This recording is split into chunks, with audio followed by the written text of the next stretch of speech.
First, ensure that you are marking a material of the same type as what is to be intended to be marked on the finished piece, as marking on a piece of pine will give different results if you intend on making the finished mark in cherry. Softer woods will brand at lower heat levels, with harder wood species requiring more heat to make a mark of similar darkness. Second, for best results, make sure that the surface you are intending to mark is clean and smooth.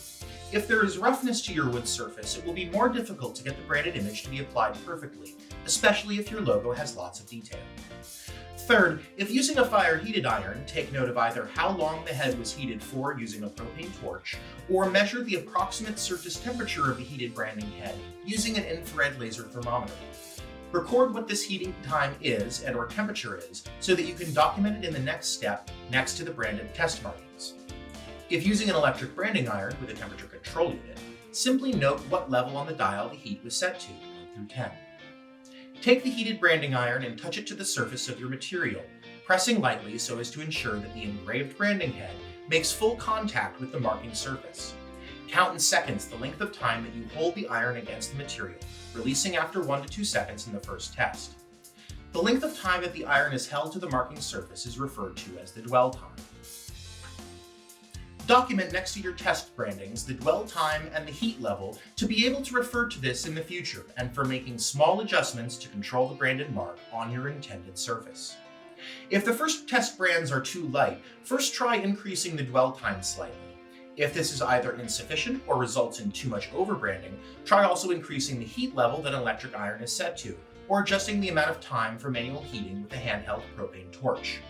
When a branding head is heated to higher temperatures, the dwell time will typically need to be decreased to minimize the amount of burning bleed that is present when leaving an iron for too long on the wood.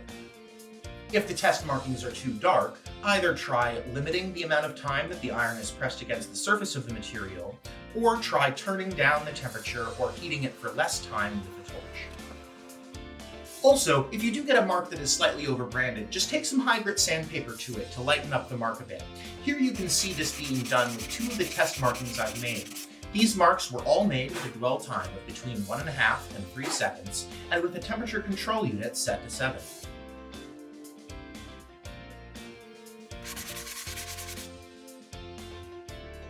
One note here that is also important. If using a propane torch, make sure to never heat any areas of the brass head past 700 degrees, keeping in mind that thin areas of the engraving will heat faster than the large solid mass at the back of the branding die. Be sure to evenly heat the surface by moving the flame around the branding head so as to never be overheating one area for too long. A good rule to follow is that the branding head should never discolor beyond dull gray when heated, and should never get red hot. Once you have made your test markings and recorded the dwell time and heat level, you can use these recorded values to develop a rough formula for making repeated markings in the future, and to better control the quality of your branded mark on the intended piece.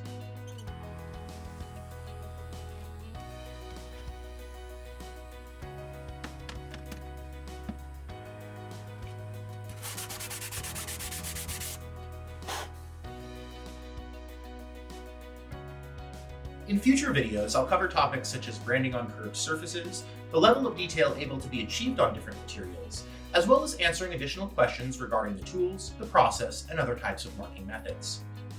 Do you have a material or item that you want to see tested with a branding iron? Leave a comment down below, and I'd be happy to try to test that material out to see how well it can take a branded mark.